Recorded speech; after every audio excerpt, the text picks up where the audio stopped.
Salut à toutes et à tous, bienvenue dans un nouvel épisode de QLS, hors série, hors saison, intersaison.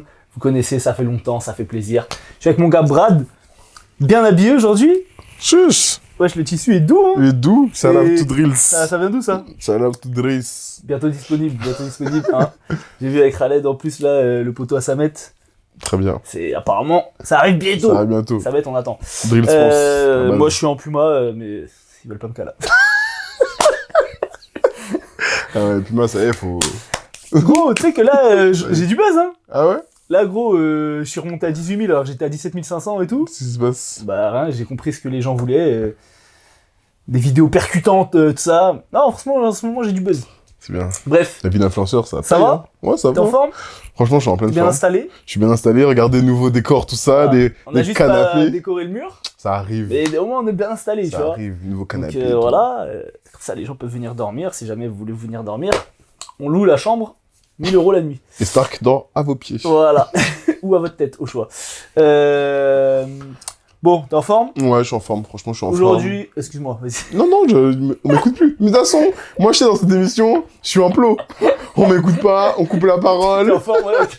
Ok, ça doit être ça. Merci. Allez. Allez, tranquille. Ouais, je suis en forme, c'est bon. Non, je suis en forme. En plus, il y a plein de trucs à dire sur l'Euroleague, là, depuis que la saison est terminée. Ouais. Avec le sacre du Fener. Donc, non, ça va être intéressant. On a quoi en termes de programme aujourd'hui? Alors, en termes de programme, bien joué le lancement. Oh, En termes de programme, on a notre liste des 12 pour les Jeux Olympiques, n'importe quoi, pour l'Eurobasket qui se tiendra fin août, début septembre, je crois. Pour l'équipe de France, évidemment, on va pas faire l'équipe de Chypre. On va parler des transferts d'Euroleague surtout, parce que en Euroleague, c'est surtout ça l'actualité. On a fait quelques catégories, les 5 transferts qui nous hype le plus, les transferts où on se creuse un peu la tête, et après on fera un petit peu un débrief un peu du reste des gros noms, parce que bon, évidemment, nous on est spécialistes Euroleague, on connaît pas les mecs qui arrivent de BCL ou je sais pas quoi, donc on parlera pas de Marcel Laetitius qui signe à Kaunas, je sais pas d'où il vient, tu vois. On est parti? Let's go. On est parti sur l'équipe de France.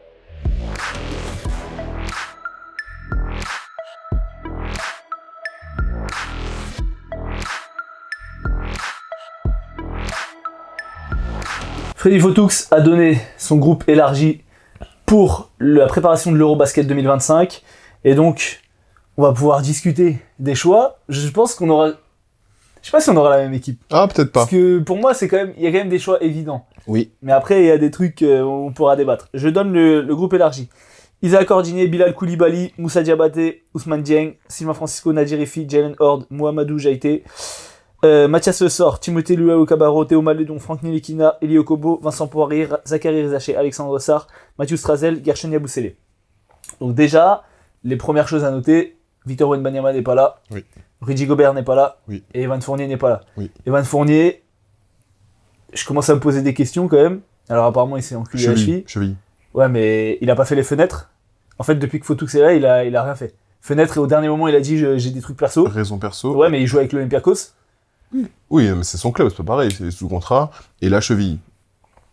En tout cas, ça fait 2 fois qu'il a la possibilité de jouer en équipe de France sous Freddy Fotoux, il y est pas.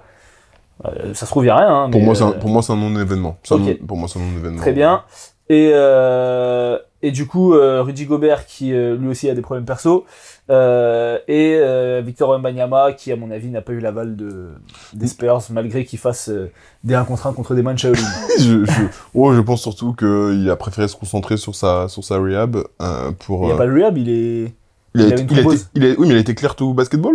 Oui. Ah ok, d'accord. Bah oui, parce qu'il joue au basket contre des moines.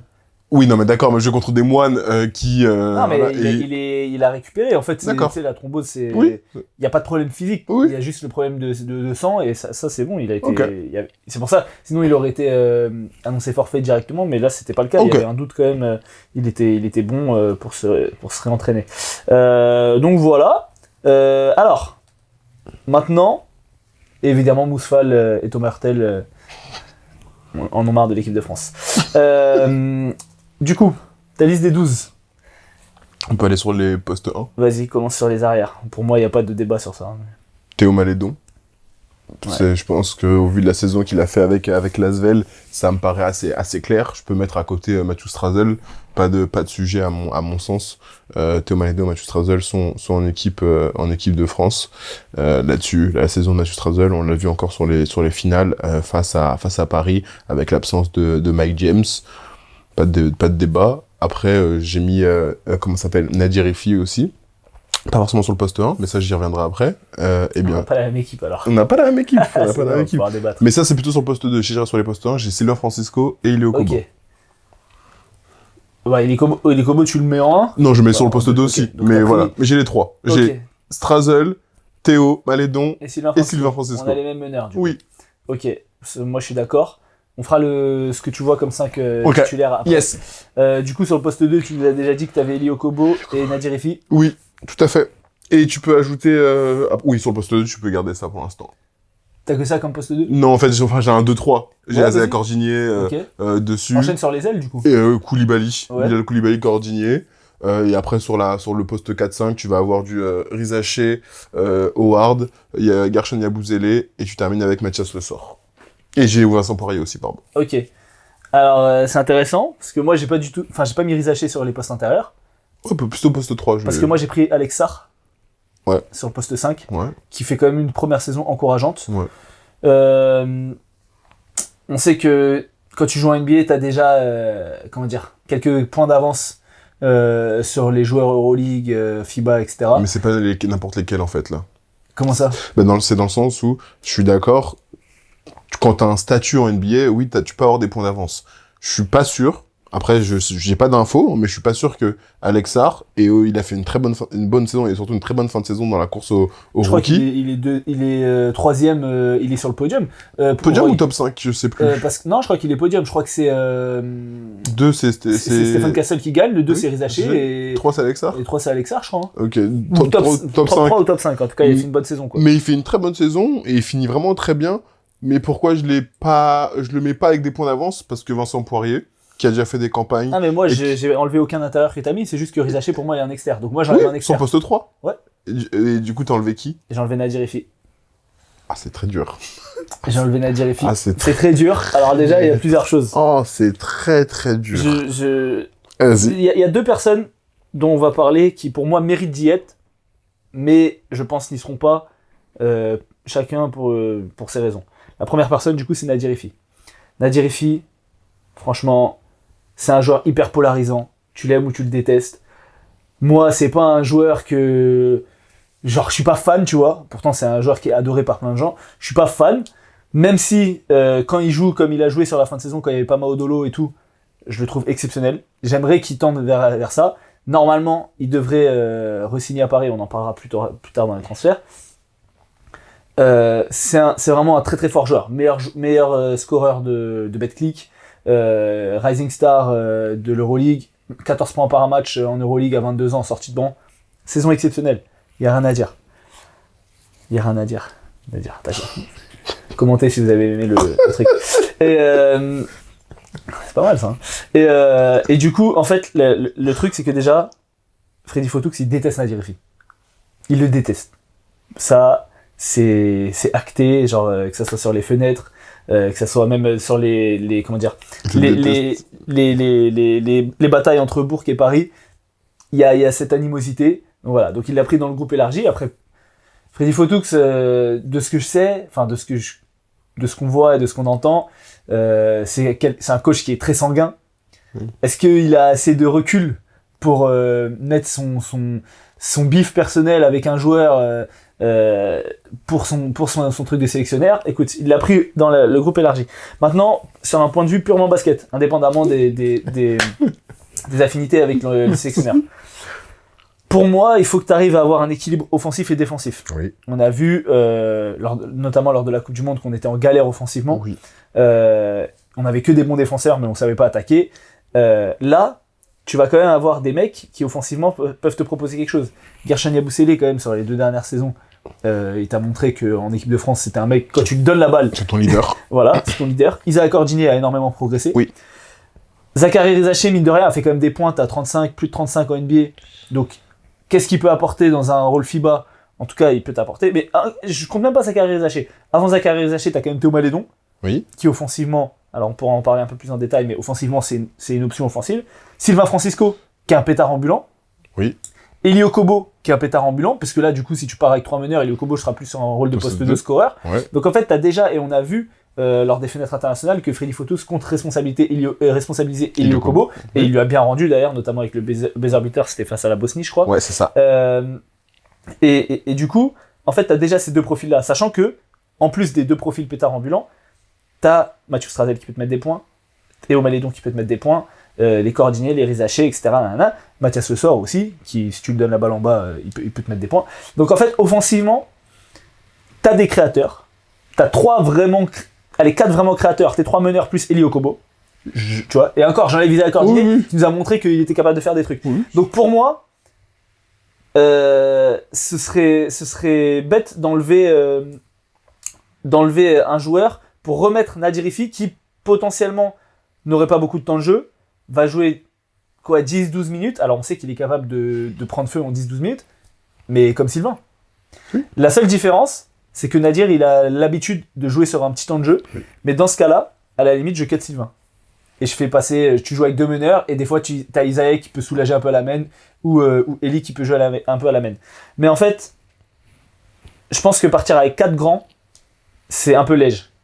Si t'as un blessé, enfin pas si t'as un blessé, mais si t'as des problèmes de faute, si t'as des trucs, sachant que Mathias Le Sort, c'est clairement un 5, Vincent Poirier, c'est clairement un 5, Alex Sarr peut s'écarter, Jalen Horde peut un peu s'écarter, et Garchen Eboussélé peut un peu s'écarter. Non mais c'est pour ça que moi je pars avec 5 pivots, 5 intérieurs. Mais Rezaché, je peux faire jouer sur le poste 3 ou 4.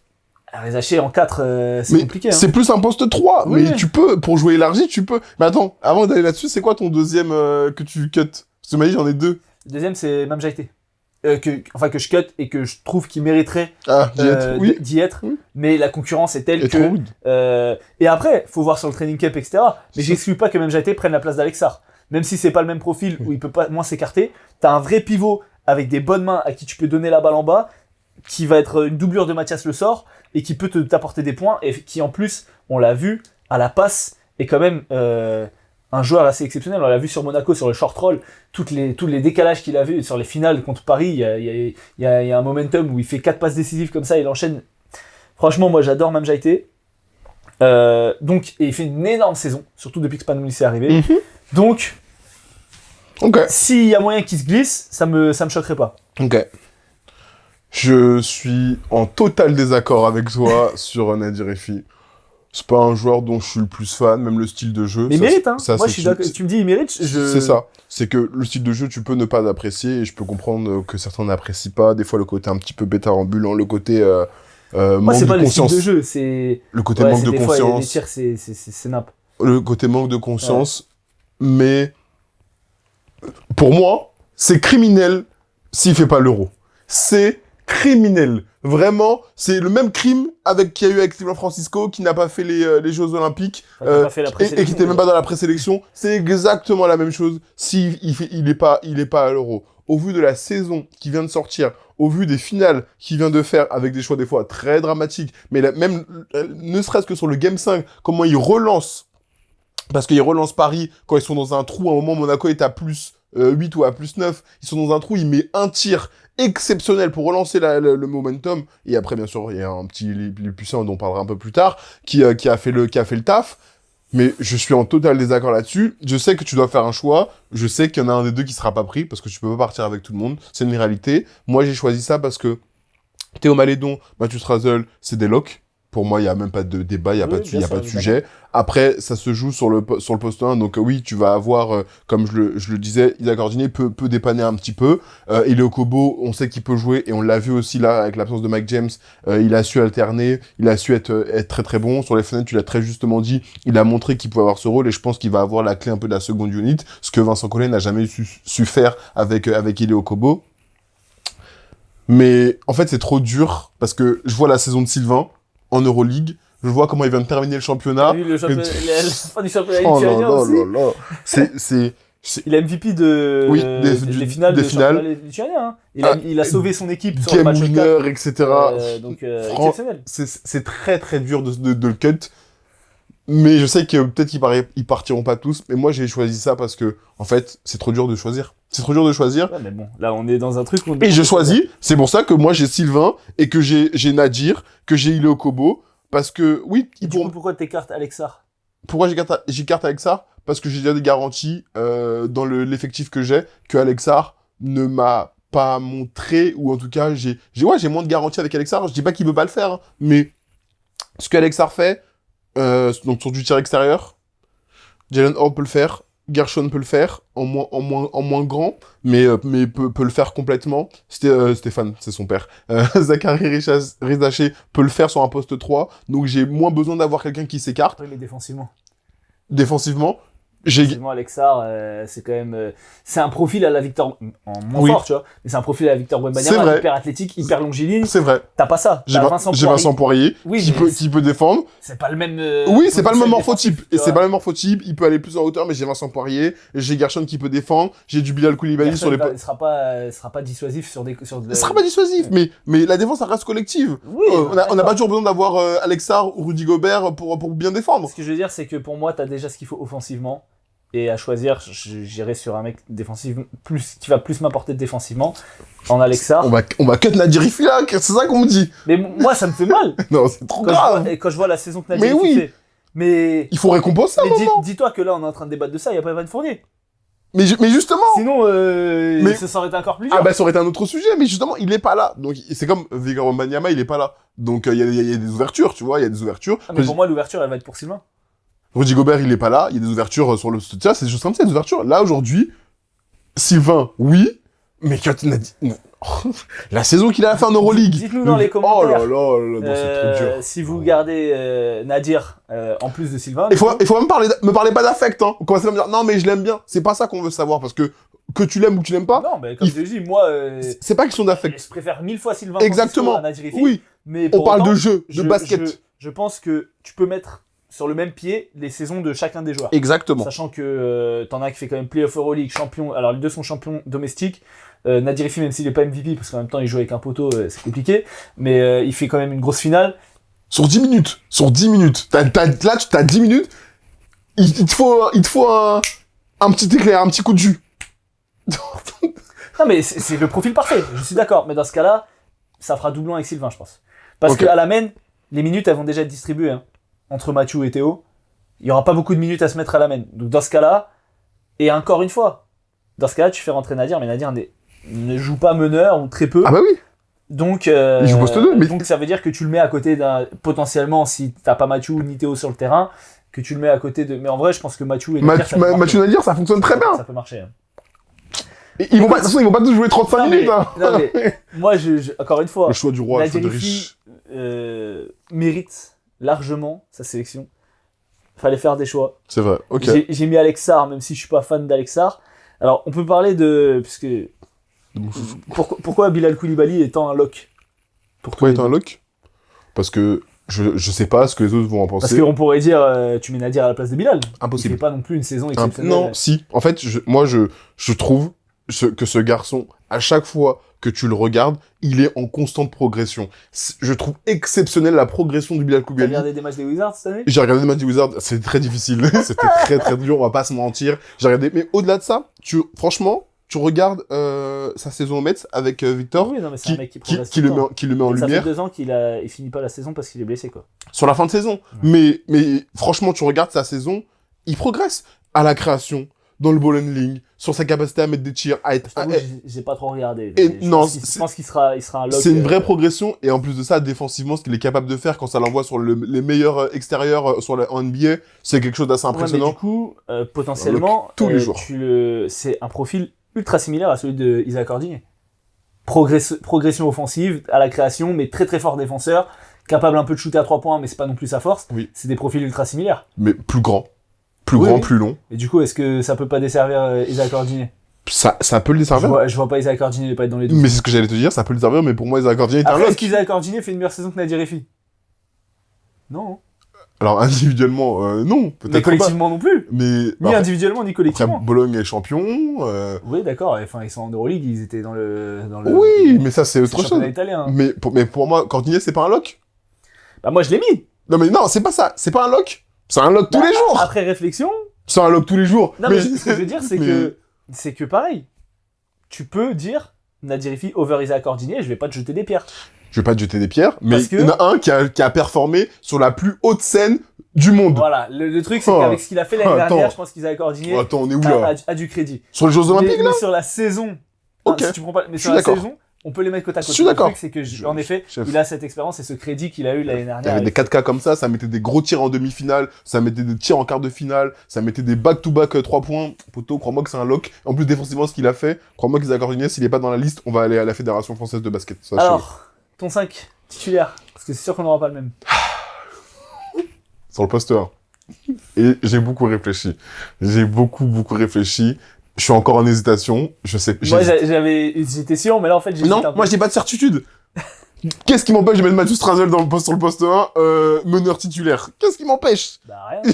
Non. C'est pour ça que moi, je mets Mathieu Strazel en poste Donc un voilà, qu'est-ce qui m'empêche? Mais je vois la saison de Théo Malédon. Oh là là là Oui. là. Mais, comme pour Isaac Ordinier, où on prend les antécédents de l'équipe de France, les fenêtres de Théo Malédon, Oui. ah, c'est criminel. Hein. Oui.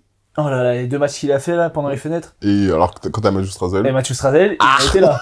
Il a été là. Et franchement, ça n'enlève rien à la valeur de Théo Malédon, qui fait une saison exceptionnelle, même si la deuxième partie de saison était un peu plus difficile, je trouve, que la première. Mais pour moi, Mathieu Strazel, et en plus, comme on l'a dit l'année dernière avec ce qu'il fait au JO, et la il doit progression. être meneur titulaire. Mais pour il moi, doit je pense être titulaire. je suis d'accord, mais moi, je pense qu'il aura son rôle qu'il a à Monaco, qu'il avait à Monaco, du coup, sorti le banc. Je pense. Mais s'il est titulaire, c'est pas du tout un scandale. Au contraire. Mais oui, La seule question, moi je pense qu'ils vont se partager les minutes, je pense Oui. que chacun va jouer en 22. fonction de, ouais, voilà, 20, 25, ouais. en fonction de la forme de chacun.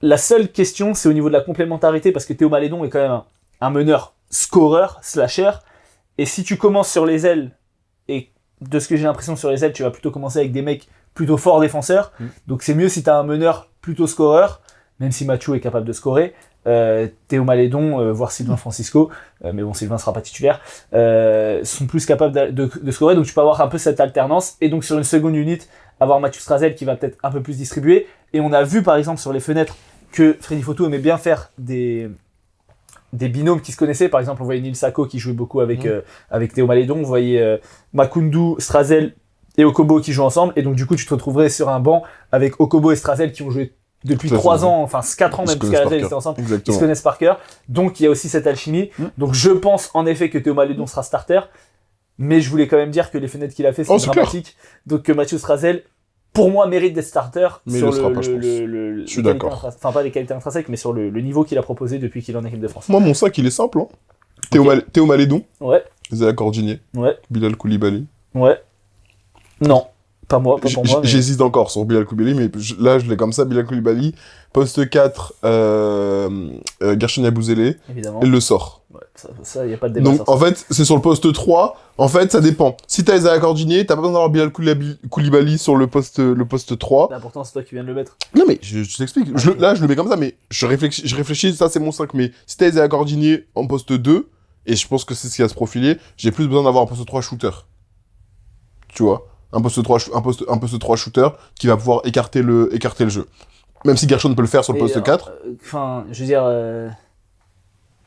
Qu'est-ce qui te fait dire que Isaiah sera 2 et que Cordinier sera 3, que Isra sera 2 et que Bilal sera 3 ou pas l'inverse? Non, mais peu Ils importe. sont sur les ailes. Oui, sur les ailes. Moi, je vois pas les deux ensemble. Comme on l'a dit, c'est les mêmes profils. Tu veux mettre qui sur le poste 3, toi? Bah, Zachary Zaché, Oui, c'est mais possible. oui. Isaiah Cordinier, Mais titulaire. Je mets Bilal Koulibaly en sortie de banc, parce que là, quand il a fait les JO, bah, il a montré que pour Tu l'instant, peux. il était encore un peu juste, même si là, je pense qu'il va montrer d'autres choses. Mais avec un rôle en sortie de banc, je dis pas tu oui, non, bien sûr. mais avec un tu rôle en peux. sortie de banc, C'est comme pas ça, déconnant. au relais d'Isaac Cordinier, C'est pas déconnant. qui lui mérite sa place de titulaire C'est pas déconnant. indiscutable, et tu mets Zachary Zaché, qui a été numéro 1 de draft, qui a été quand même top 3, enfin deuxième Oui. au rookie de l'année, qui a montré des belles Oh, choses. mais il vient à peine d'arriver. Tu l'installes directement sur le poste 3 comme ça? Mais Bilal Koulibaly a pas plus montré que Zachary Zaché. Je te dis pas, Bah le voilà, contraire. donc il est pas en concurrence avec Evan Fournier ou avec j'ai n'importe où s'il y avait Nando De Colo, tu vois, il vient d'arriver, mais bon, il est annoncé, c'est comme quand Victor est arrivé. C'était numéro 1 de draft, même si c'est un autre niveau, tu vois, mais ce que je veux dire, c'est que Zachary Zaché, il est vu comme tout le monde, comme le futur de l'équipe de France, il a pas il a été fait en une- deçà des attentes Non, c'est sur clair. sa saison NBA. C'est clair. Donc pour moi, il n'y a pas de raison Ok. de pas le mettre. Ok. Après, sur les intérieurs, évidemment, il n'y a pas de débat. Gershon et le sort. Pas de bête. En plus, t'as une belle rotation avec Jalen Hurd, Vincent Poirier, Mon chouchou. et éventuellement Alex Sarr si tu le prends, ou même Jaïté. Ok. Non, mais j'aime bien. Non, j'aime bien, c'est un 5 potable, hein. Franchement, pour moi, c'est un Plus 5 que potable. ça joue au basket. Ça joue au basket. Non, j'aime bien. Plus que potable. Hein. J'aime bien, un peu en rotation, t'as plutôt une belle profondeur d'effectif. Après, ce que j'aimerais voir, et Freddy Footux est comme ça, c'est un coach d'attaque. C'est un coach d'attaque, et ça nous a manqué, je trouve, ces dernières années. Même si Vincent Collet, on lui enlève rien, le coach le plus titré de l'équipe de France, etc. Mais parfois, ça nous a manqué, ce collectif, ce jeu d'attaque, c'est avoir des idées un petit peu. Parce que oui, défensivement, c'est bien, et même Evan Fournier s'en était plein lors des JO, de dire, défensivement, c'est bien, sauf qu'il faut qu'on joue en attaque, il faut avoir des systèmes. Evan Fournier, il joue 4 minutes, frère. Et c'est un autre sujet, c'est vrai. mais voilà, avoir vraiment de la création, de la créativité. Et là, t'as des joueurs créatifs qui peuvent te débloquer des situations en leur mettant des plays, bien sûr, et pas comme Jean-Aimé Toupane avec l'équipe de France féminine. Voilà. T'as regardé, mec?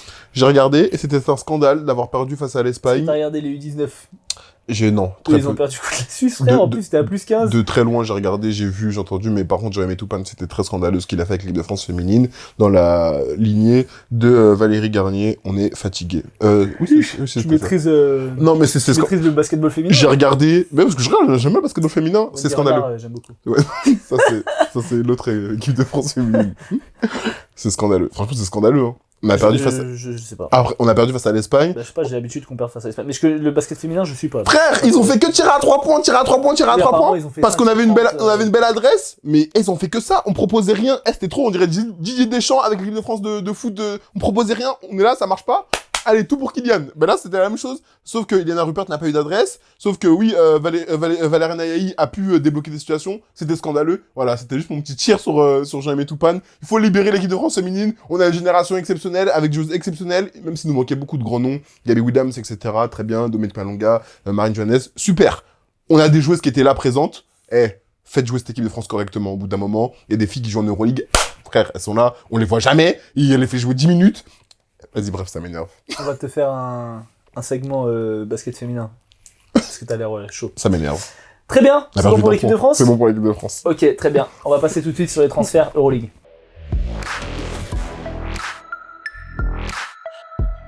L'intersaison Euroleague bat son plein. Il y a plein de rumeurs.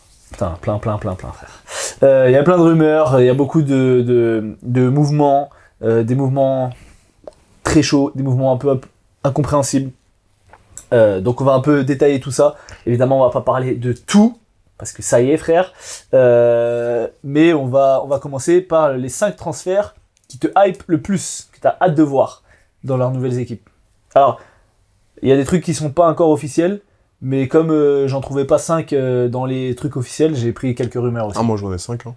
Ok, alors, TJ Sopana. Numéro 1. Top 1. Évidemment. Là-haut. Franchement, vas-y, je te laisse dire, mais après, moi j'ai un truc à dire.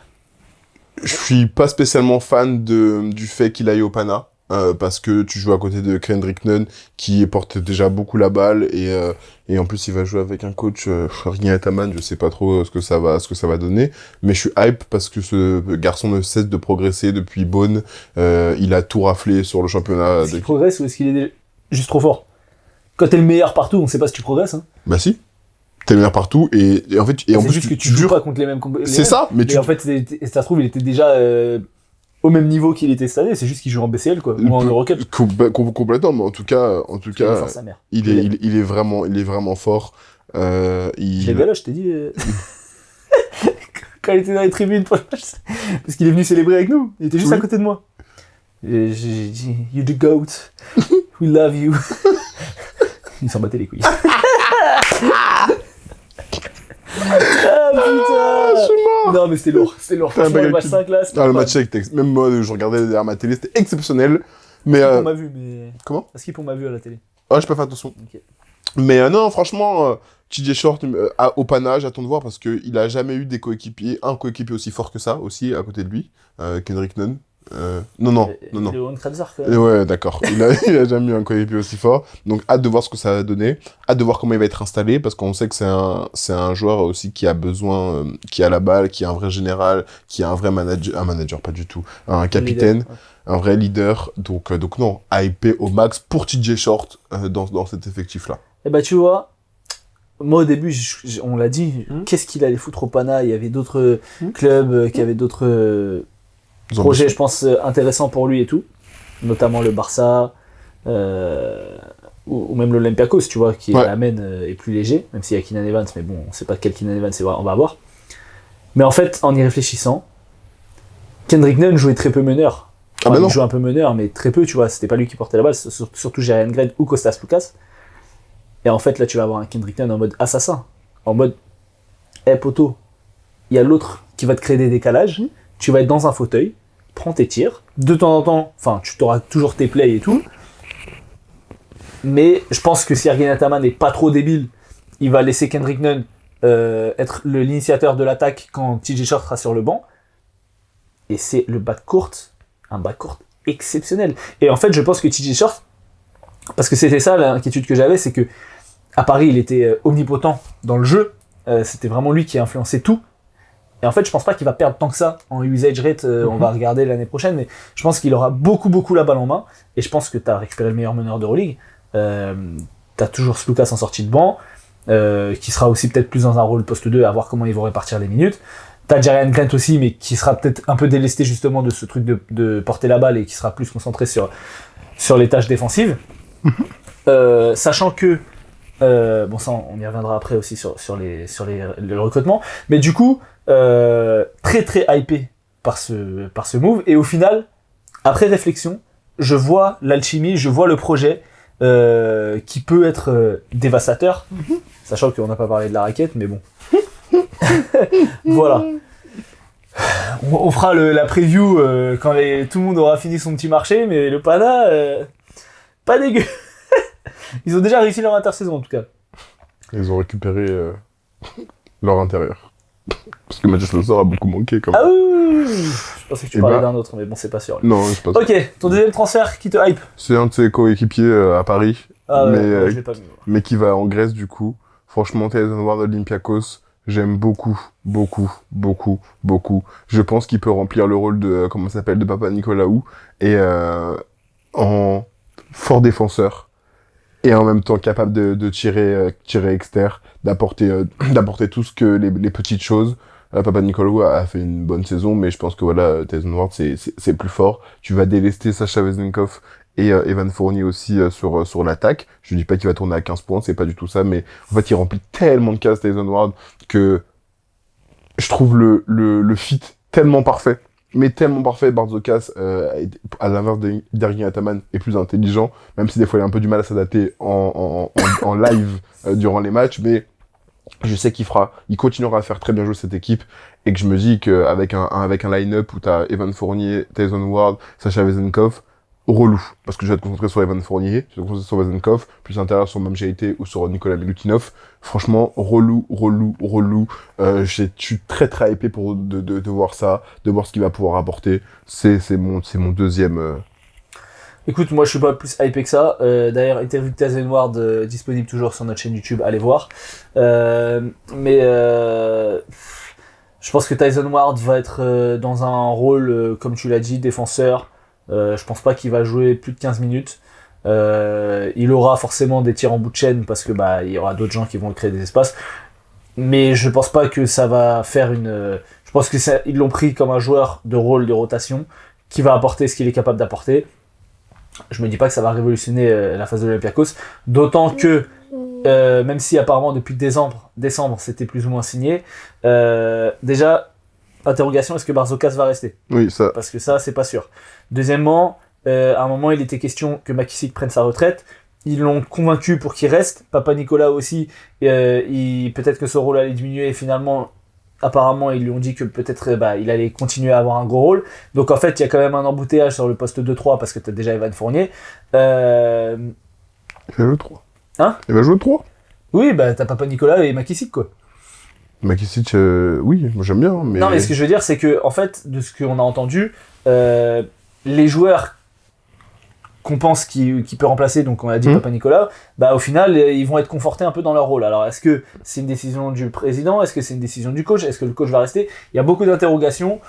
En tout cas c'est très bien pour Tyson Ward, je suis très content pour lui, et comme je l'ai dit lors de l'interview, personne lui en veut de partir à l'Olympiakos, et avec tout ce qu'ils ont fait, tout leur groupe, tout ce qu'ils ont fait pour le Paris Basketball, on est très content pour eux, mais c'est pas un transfert qui me hype plus que ça. Ok. C'est quoi ton troisième ? Il y a un mec qui arrive à Paris, Et j'ai hâte de voir comment il va arriver, s'il arrive en pleine forme ou pas. Tu me parles de qui là, Matemba? Exactement. Ah ouais, t'es parti. Putain, moi j'ai quand même des plus gros noms. Hein, mais est-ce que c'est forcément des gros noms? Toi, t'es un mec des gros noms, moi je suis un mec des gros noms. Vas-y, dis-moi. Amatembaye, Je suis très content de la signature. Je suis très content de cette signature, après à voir comment il arrive de Russie. Mais je suis très très content de cette signature sur un poste 4. On l'a vu il y a un petit... On de l'avoir en interview d'ailleurs. Yes. Vu qu'on a les plugs au Paris Basket. Ça peut être intéressant.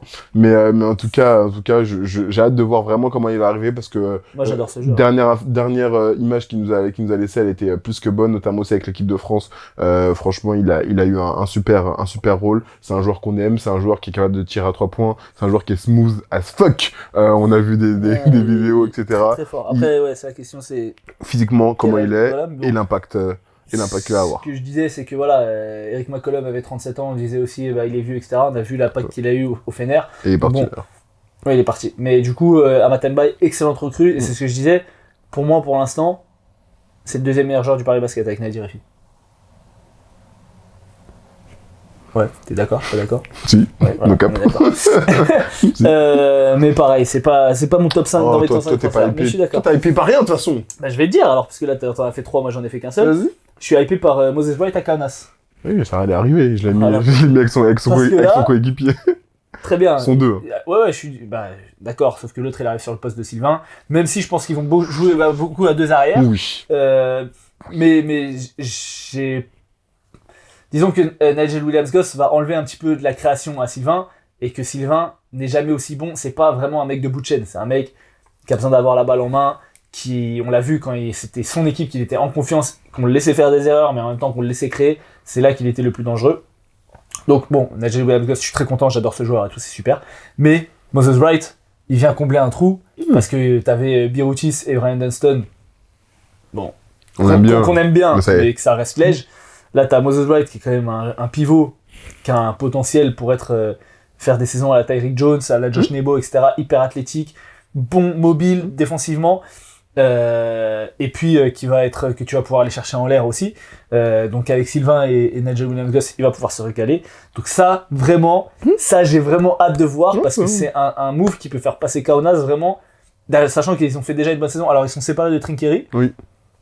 Assez bizarrement, mais qui a fait quand même une bonne saison, Kaunas, même si on sait que l'Euroleague c'est la jungle, donc c'est très dur pour être dans les 10. Attention. Je suis d'accord. Voilà. Ok, on est d'accord sur ça. T'as autre chose à dire sur Moses Wright à Kaunas? Non. Ok, très bien. Shima Moneke à l'étoile rouge? Oui, je l'ai. Voilà, très bien. Après les deux autres, c'est des rumeurs, c'est plus ou moins officiel, mais pas tant. L'étoile rouge, c'est sérieux. L'étoile rouge, c'est sérieux. Après, j'ai vu sur le podcast de Basket News, ils me disaient que, et je suis d'accord avec eux, t'as Kalinic. Oui. Ok? Oui.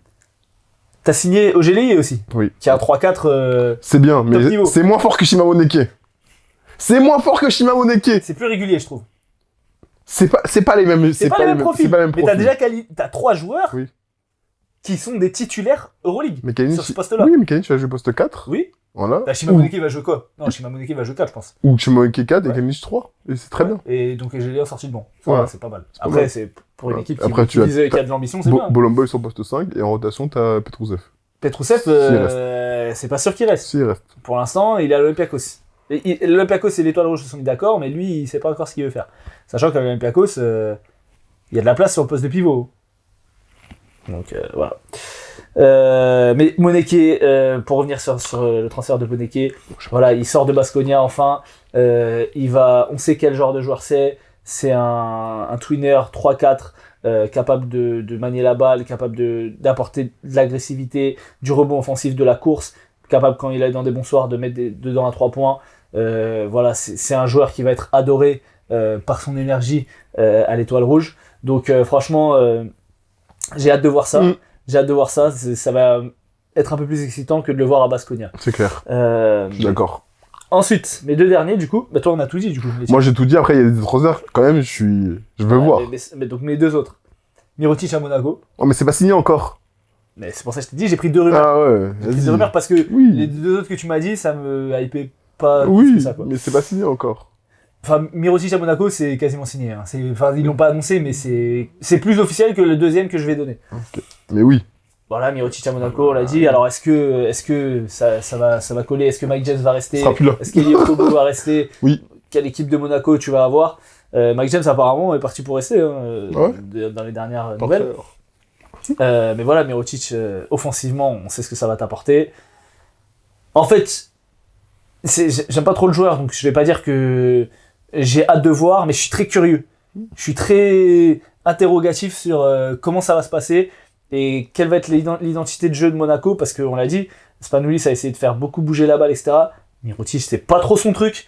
En tout cas, sous Ettore Messina, c'était un joueur qui jouait beaucoup d'isolation. Même quand il était au Barça, c'était un joueur qui joue beaucoup d'isolation. Donc, est-ce que c'est la direction dans laquelle tu veux aller, sachant que défensivement, c'est pas non plus une garantie. Donc, t'as dit, oui, Blossom Game va aller s'asseoir. On sait, Blossom Game va aller s'asseoir. T'as vu les finales qu'il a fait quand même contre Paris. Exceptionnel. Il va aller s'asseoir quand même. Moi, je l'aime, hein, Blossom Game. Donc voilà, pour mon 4e. Et mon 5e, c'est une rumeur, du coup, mais qui a l'air d'être avancée, je sais pas. C'est Omer Yurtseven au Bayern. Ah ouais. Non? Ouais. Yurtseven, c'est un mec, si tu le mets titulaire, pareil, il peut faire une top saison. Oui. Et au Bayern, tu perds Devin Booker. Qui signe... à Milan, ça on en parlera après. Mais pourquoi faire? C'est la rubrique d'après. nique pas l'émission. Non mais Yurtseven, voilà, moi j'ai hâte de voir que ça soit avec... pour l'instant, Bellerbab est toujours là, même si c'est pas sûr qu'il reste. Non. Ah non. C'est pas officiel, hein. Bellerbab? Oui. Ah si. Il va où? Bah tu verras dans la rubrique d'après. Moi j'ai vu qu'il était annoncé à... C'était à l'EFS? Tu verras dans la rubrique d'après. Ok. Pas l'émission, s'il te plaît. Ok, bref. En tout cas, t'as quand même toujours Shabazz Napier, t'as toujours Carson Edwards pour l'instant. T'as Lucic, enfin bref, Yurtseven, c'est intéressant, je trouve, pour Bayern. Très bien, on passe sur les transferts incompréhensibles du coup. Ouais. Moi j'en ai 2. Moi j'en ai 2 aussi. Ok, c'est qui le Nick Bellerbab. Du coup, qui va... Il va à l'EFS normalement. Bah ça c'est pareil, c'est une rumeur. Ah ouais, t'es sûr? Parce que j'ai regardé hier soir. J'ai regardé hier sur Basket Europe. Et j'avais l'impression... Alors attends. Putain, mec, t'es pas préparé. Pour moi, c'est une rumeur. Non, pour moi, ce n'est pas une. Hop là, regarde. Anadolu FS, rumeur d'arrivée, Nick Bellerbab. Donc c'est pas acté. Et le transfert market. Je sais pas après sur quel site tu vas, mais pour moi, c'est toujours dans les rumeurs. Ouais. Rumeur de départ, Nick Bellerbab, Anadolu FS, en effet. Mais ça n'a pas été annoncé. Je l'ai pas vu annoncé en tout cas. Hop là. Is set to continue the agreement. Ah oui, is set a long-term agreement. Confirmed. Voilà, tu vois? Ouais. Bah écoute, peut-être. Hein. Donc en tout cas, oui, d'accord. Pourquoi faire? Non, pourquoi faire? PJ Dozier? Shane Larkin? Il perd Elijah Bryant. Hein. Donc on a dit toute l'année, les deux c'est les mêmes. Monsieur propre, etc. Oui. Il perd Elijah Bryant. Ouais, mais PJ Dozier, Shane Larkin, Darius Thompson, franchement... Oui, mais d'accord, il joue toujours à 2 arrières, de toute façon.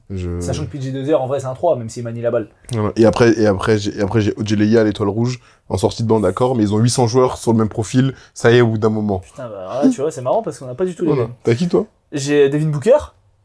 Chef. Oui. Comment tu veux encore aller à Milan? Je comprends pas. Alors, tous les mecs qui vont à Milan, hein, que ce soit Guduric, etc., je comprends pas, mais Devin Booker... Justement, t'as une équipe du Bayern qui a proposé quelque chose d'intéressant cette année. Enfin bref, Milan, ils ont de l'oseille. Mais j'arrive pas à comprendre pourquoi encore tu vas aller t'enfermer là-bas. T'as Zach Ledet sur le poste. Même si tu joues 5, à la base, t'as ramené Josh Nebo l'année dernière quand même. Alors c'est vrai que tu perds Mirotic. Mais bon, après Ledet peut jouer 5. En fait, il vient pour remplacer Mirotic, quoi. Écoute, vu ce que Milan propose, ça me hype pas du tout. Et Brandon Davis. Au Japon. Qui signe au Japon. Pourquoi faire? L'oseille, comme ça, pourquoi faire? Oui, bah, l'argent. Comme Yohann Estiman. Mais... l'argent. Mais je trouve ça dommage, un joueur de cette qualité, Faut mettre de le perdre. La famille à l'abri. Ça va, je pense que la famille était déjà à l'abri. Donc voilà pour mes transferts incompréhensibles. Okay. Dans les transferts dans les transferts où on se dit, bon, sympa, à voir. Ouais. Moi, j'en ai quelques-uns. Vas-y. Déjà, mon premier, c'est pas un joueur. C'est Serge Scariolo au Real. Yes! Libéré de Chus Matteo. Applaudissons le Real Madrid. Enfin. Il était temps. Chus Matteo. About damn time. Non! Purée. Non, franchement, quand tu m'as envoyé la news, waouh, j'étais tellement j'ai vu, content. t'étais content. Même Purée. par écrit, j'ai compris que t'étais content. Non, enfin, t'ont libéré de cette fraude. Voilà. J'espère que le Real va pouvoir recommencer à jouer au basket, même s'ils se sont délestés de quelques joueurs. Mais ça, c'était ma première news. Sergio Scariolo, voilà, on présente plus le pédigré du bonhomme, vous le connaissez assez. On a hâte de voir ce que ça va pouvoir donner. Maintenant que j'ai évacué ça, j'en ai quelques-uns. Du coup, premier, Kivarius Hayes à Monaco. Kevarius Hayes à Monaco. Ouais, Kivarius à Monaco, donc à voir.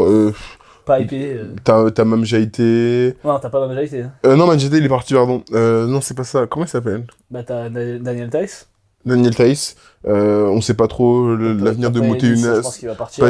Payet va partir, donc à voir. Mais après, à voir. c'est bien, c'est un bon joueur, tu Oui, vois. Mais à pour voir. lui, je vois pas vraiment l'intérêt. Après, c'est vrai qu'avec tous les départs qu'il y a, Bah oui, à pour voir. avoir un rôle de backup sur une équipe qui va jouer le titre. Et il a fait plutôt peut une être bonne intéressant. saison avec Paris, donc à voir. Ok. Voilà. Et j'ai Michael Antunen au Fener. Alors, À voir. après, ils perdent Nigel Davis, mais bon, Oui. il va pas apporter la même chose. Il va porter pareil, donc à voir, pareil. Sur le Fener, ils se font dépouiller. Clairement. Et après, le dernier, j'ai Wayne Gabriel au Bayern. Ouais. Tu vois. À voir aussi, pareil. Ce serait Baroque qui récupère les deux du Pana d'ailleurs, puisque Yurtseven est annoncé À au skip. Bayern aussi. Donc à voir, ça peut être... Mais du coup, Gabriel serait toujours backup. Hein. Bien sûr, bien entendu. Et le dernier, Tornike Shengelia au Barça. Ouais, alors ça fait un moment que c'est dans les tuyaux, mais ils ont toujours pas fait d'annonce officielle. À voir dans quel état sera Tornike Shengelia. C'est ça. Sachant que le Barça perd Jabari Parker, on en a pas parlé, Oui. qui va aux Partisans. Je suis pas hypé, parce que j'aime pas trop le joueur. Je suis comme ça. Le partisan. Et toi, le le Partisans, tu les détestes, on a capté. Je le déteste pas. Ils peuvent signer Victor Wembanyama, Luka Kobe Doncic, je veux Bryant. dire. Pour signer Kobe, et je vais... Gros, put some respect. Rest in peace. Non, mais c'est pas ça, c'est que le partisan, en fait, je sais pas, vraiment, des fois ils jouent bien, mais ils sont pas réguliers, ils étaient Oui, horribles. L'année dernière, gros, comme on a dit, ils ont signé 13 nouveaux joueurs. Oui, mais on va voir cette année. Bah voilà. Et ça serait bien qu'il Lumberg, il arrive aussi. Lumberg, il va pas arriver, apparemment il se barre. Donc, Ouais, la saison catastrophique qu'il a fait. vraiment, voilà. Merci. Ok, Merci pour on lui. va faire juste un petit point sur d'autres transferts dont t'as pas parlé, notamment à Lasvel. Lasvel qui se prépare une grosse raquette avec Bodian Massa et Bastien Vautier, qui était un des meilleurs pivots de Betclic cette année, qui perd Nils Sako, du coup, qui ira à Valence. Mais franchement, Ah oui, c'est vrai. enfin, tu perds Geoffrey Lauvergne aussi. Mais là, t'as Bodian Massa qui avait montré de belles choses avec l'équipe de France aussi pendant les fenêtres. Oui, c'est vrai. Donc ça va être intéressant. Tu perds Théo Malédon. Il y a pas mal de rumeurs de départ, notamment Paris Lee, André Robertson qui va être courtisé. On sait pas trop où est-ce qu'il va aller pour l'instant. Donc à voir pour l'Asvel. On fait un point sur Paris quand même. Parce que bon, Paris, c'est le club qu'on supporte, c'est le club qu'on va voir. Donc il y a eu énormément de départs. On l'a dit, CJ Sortopana, Yantunen au Fener, Tyson Wardle Olympiakos. C'est quand même, tu vois que là, tu fais du bon boulot parce que tous tes joueurs se partent dans des top équipes, quoi. C'est pas Lundberg. Maodolo qui serait en partance pour l'Étoile Rouge, rien d'officiel pour l'instant, mais donc pour remplacer Milos Teodosic qui a pris sa retraite. Qui d'autre est parti? Hayes à Monaco, on l'a dit. Mathis de Suyuvo. Mathis de Suyuvo à Nanterre. Malcolm qui apparemment partirait au Maccabi. Maccabi ou à Hapoel? C'est un des deux. Attends, j'ai noté. Maccabi Tel Aviv, avec Ife Lundberg justement. Donc voilà, qui s'est bien dépouillé. Donc au niveau du recrutement, donc tu changes de coach, puisque Thiago Splitter est parti être assistant aux Blazers. Donc t'as Bellini qui apparemment est un Chioma Sisalo bis. Donc vraiment, en fait Paris veut vraiment garder cette identité de jeu, donc a pris des joueurs dans ce sens-là. Tu récupères Derek Willis de l'EFS. Alors moi on m'a demandé ce que j'en pensais. Je dis franchement, bon Jassy quoi. Non, t'es dur. Non, t'es dur. On parle pas de Erjan Osmani. Mais oui, je parle de Derek Willis. T'es dur, t'es dur. Non, t'es dur. Et même défensivement, il peut apporter des choses. T'es dur. T'es dur. Bon Jassy, c'est un bon joueur. Oui. Mais Derek Willis, il va pas changer la face. C'est pas Yantunen quoi. Ah oui, oui, bah oui. Même s'ils ont le même profil, mais bon. Alan Dokossi. Ouais. Moi, je l'ai vu jouer.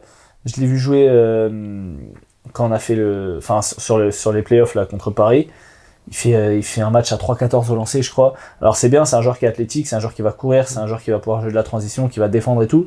Mais le problème c'est que si tu provoques énormément de fautes mais que tu mets pas un lancer, tu vas vite être un poids pour ton équipe. Donc pas non plus hyper impressionné par ça. Jojo, Joël, Joël Ayayi, ça j'aime beaucoup. ça j'aime bien. Ça j'aime beaucoup. Ça j'aime bien. Ça va être très très intéressant. Ça, j'aime bien. C'est pour apporter du scoring et de la création et de la défense aussi Ça sur les j'aime ailes. bien. Amath Mbaye, on en a parlé déjà. Jeremy Morgan, qui est un bon joueur sans plus quoi.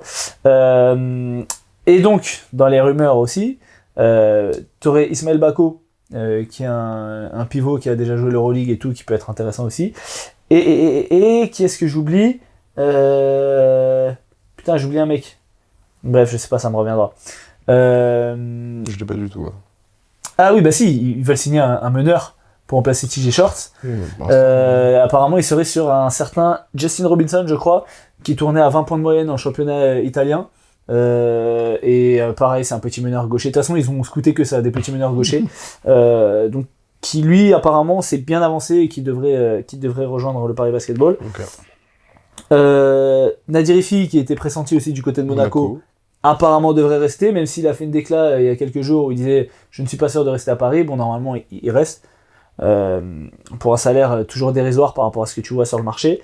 Il devrait prendre 1,1 million. Donc il y en a qui trouvent que c'est cher. Franchement, pour garder Nadir Hiffi, si tu lui donnes un plus grand rôle offensif, 1,1 million, c'est cadeau. Gouduric, il a pris 2,6. Hein. Colin Malcolm, il a pris au Maccabi, il prend plus que Nadir Hiffi. Oui, mais c'est pas les mêmes salaires, c'est pas le même... Budget, tu veux dire. Budget ? Oui, d'accord, mais 1,1 million au truc de l'Euroleague pour Nadir Hiffi, c'est pas cher, je trouve. Oui, après, il faut aller jouer au Maccabi, quoi. Non, mais même. Oui, non, juste ce que je veux dire. TJ, il prend 2-2. La saison ? Oui. Ah ouais ? Bah oui, attends. C'est pas un peu plus ? Enfin, 2-2. Non, 2-2 ou 2-3, Ok, je crois. d'accord. Je crois, hein, je sais plus. Mais Paris lui avait fait une offre à 2 et quelques. Donc voilà, Nadir Hiffi à 1-1, c'est très bien. Ensuite, pour les nouveaux clubs arrivant en Euroleague, Dubaï qui est pas venu pour faire de la figuration, en même temps, on s'en doutait. Il y a rien d'officiel pour l'instant, mais ils sont bien avancés apparemment avec Justin Anderson, Mam Jaité justement, Alexa Abramovic, Dwayne Bacon et Zanan Moussa. Ok, l'équipe au mois de décembre elle joue plus au basket. Pas mal. C'est vrai que j'ai hâte de voir quand Dwayne même. Bacon à Dubaï. Allez. Dwayne Bacon et Zanan Moussa ensemble. Allez. Je me demande ce que ça va donner. Mais sinon, non, le reste, oui. C'est des joueurs que j'aime bien. C'est des très bons joueurs en plus, hein. Mais Mais vas-y, Dwayne Bacon, Poison Man. Voilà. Et du coup, pour l'Hapoel Tel Aviv, il récupère Elijah Bryant et Dan Otoru de l'Efes et Nenad Dimitrievich qui était à Milan. Du coup, Milan, on en parlait, il récupère Devin Booker, il récupère Marko Guduric avec un contrat à 2,6 millions l'année. J'ai envie de dire qu'est-ce que tu vas faire à Milan, mais j'avoue à 2,6 pour Guduric. Tu vois, c'est pour ça que je te dis, c'est pas cher pour 1-1 pour Nadir Hiffi, quoi. Prends 250 000 par mois. Donc voilà. Kanchar aussi qui devrait peut-être arriver de la NBA. Et qui est-ce qui a pris Lorenzo Brown aussi à Milan. Peut-être à la relance. Ouais.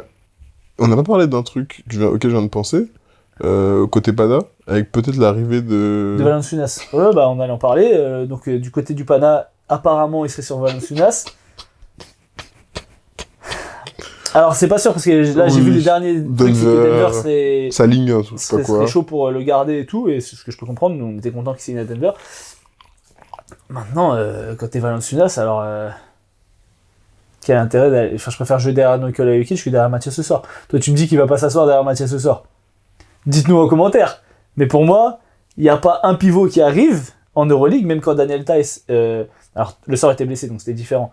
Mais à moins que tu signes Victor Wembanyama, Joel Embiid, Jokic, ou des trucs comme ça, t'as pas un pivot NBA qui arrive qui... En tout cas, pas un backup NBA qui arrive qui passe devant Mathias Sessor, pour moi. Non ? Tu vois un backup NBA ?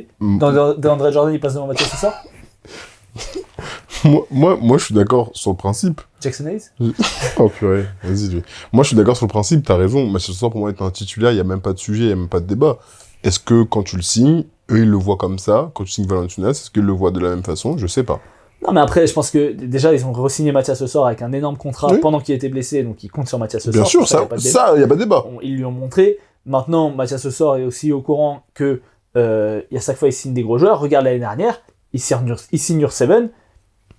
Aujourd'hui, est-ce que Ur7 arrive avec un autre statut, peut-être en FIBA, mais arrivé quand même plus dans son prime que Valanciunas, ça fait plusieurs saisons qu'il joue moins, c'est un backup, tu vois.